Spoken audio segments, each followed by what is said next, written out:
चलिए, मैथ में हम लोग पहले तो सिलेबस जान लें कि पढ़ना क्या क्या है। इसके बाद का एक तो आप उम्र पर आधारित प्रश्न करेंगे, दूसरा हम लोग करेंगे परसेंटेज पे। ठीक है,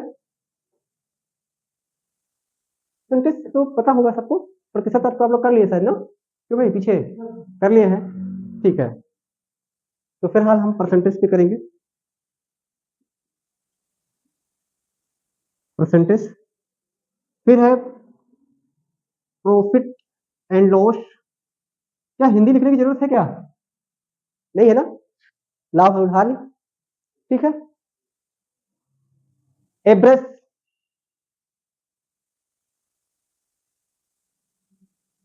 एवरेज औसत, है ना। और क्या है, एवरेज अगर हो जाए, रेशियो एंड प्रोपोर्शन, अनुपात और समानुपात। प्रोपोर्शन मतलब क्या होता है, अनुपात और समानुपात। तो रेशियो एंड, हाँ ठीक है, रेशियो, अनुपात एंड समानुपात। इसके बाद क्या, अगर टॉपिक नाम आए तो बताते रहे आप लोग भी। हाँ अच्छा, सरलीकरण को क्या कहेंगे, क्लासिफिकेशन। ठीक है ना, एक और हम लोग करेंगे एलिगेशन, मिश्रण। एक टॉपिक और है हमारा एलिगेशन, एलिगेशन दैट मीन्स मिश्रण। आप पढ़े हैं शायद, मैं देख रहा था, मैं इसे पढ़ा रहे थे। एक और टॉपिक है आपका टाइम एंड वर्क, समय और कार्य।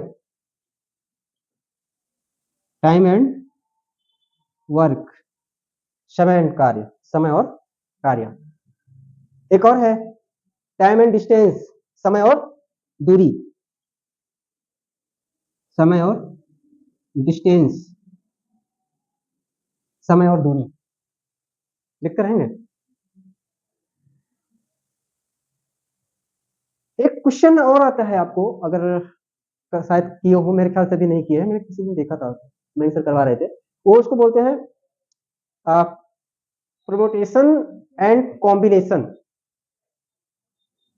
क्रम संचय, या जिसको कहते हैं क्रमचय और संचय, क्या कहते हैं, हाँ, based on trend, problem based on trend.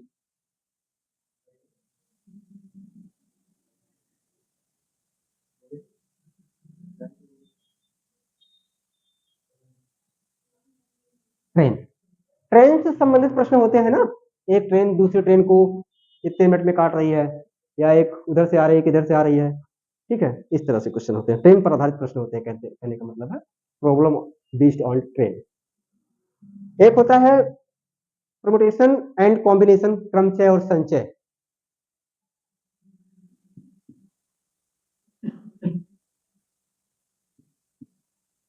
And combination,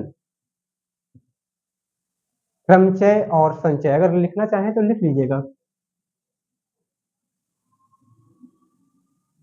कहीं पे कोई दिक्कत नहीं होनी चाहिए। ट्रेन पर आधारित प्रश्न ये हो जाएगा, एलिगेशन मिश्रण,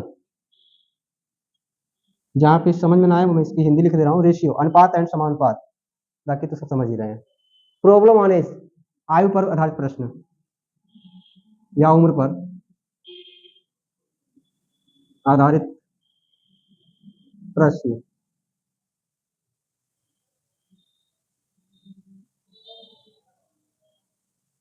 एक है प्रोबेबिलिटी, प्रायिकता क्या बोलते हैं, लिखिएगा।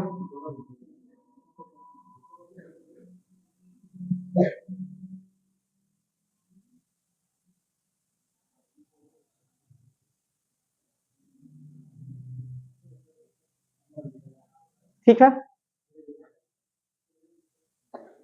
और फिर वही हम लोग जो है एक इसमें भी मिस करेंगे, पता है मिस का मतलब क्या है, विविध।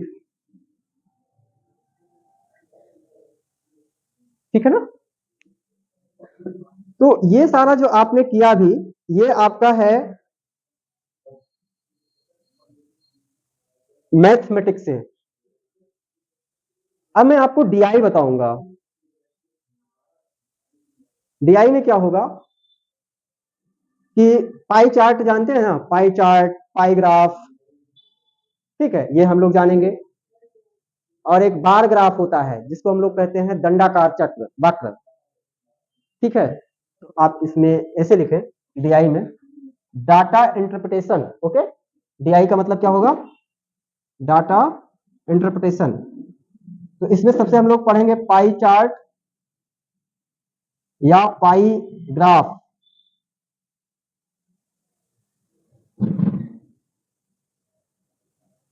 एक और हम इसमें पढ़ेंगे बार ग्राफ, जिसे आप कहते हैं दंडाकार वक्र, बार ग्राफ।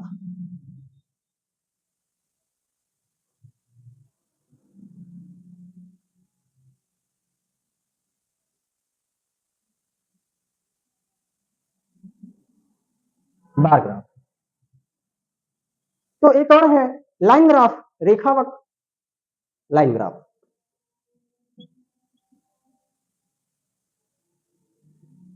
लाइन ग्राफ, रेखा वक्र।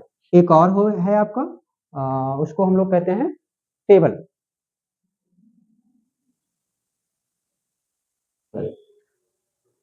मतलब क्या, सारणी। अगर आप लिखना चाहें तो हिंदी में लिखिए सारणी। तो ये तो आपको पूरे मैथ में पढ़ना है। अगर कोई ऐसा टॉपिक है जो याद मुझे नहीं आ रहा है या आपको नहीं, तो अगर किसी को याद हो तो बता सकता है कि ये छूट रहा है, तो हम बता दें आपको। अच्छा, वो साधारण व्यास, ओके है, क्षेत्रमिति, ज्योमेट्री, बट्टा, ठीक है। और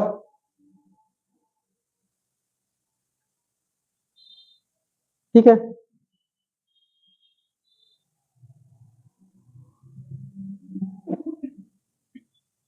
ओके।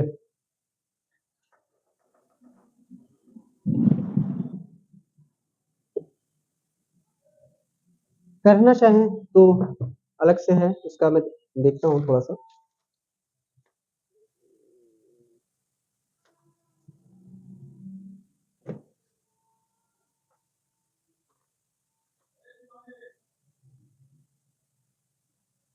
कोई नहीं, साधारण ब्याज है, चक्रवृद्धि ब्याज है, बट्टा है, और क्या है, ठीक है, आव्यूह आंकड़े, ओके। ठीक है, तो यह है आपका, ठीक है ना, मतलब क्या क्या पढ़ना है मैथ में। तो सबसे पहले हम लोग फिर अब स्टार्ट करेंगे कहाँ से, ठीक है। बाकी आप लोग आगे पढ़ रहे हो, पढ़ते रहिए, ठीक है। लेवल ठीक है आगे का, मैं देख रहा हूँ आप लोगों को, ठीक है, क्वेश्चन कर पा रहे हैं, ठीक है। तो ये आपको पढ़ना है।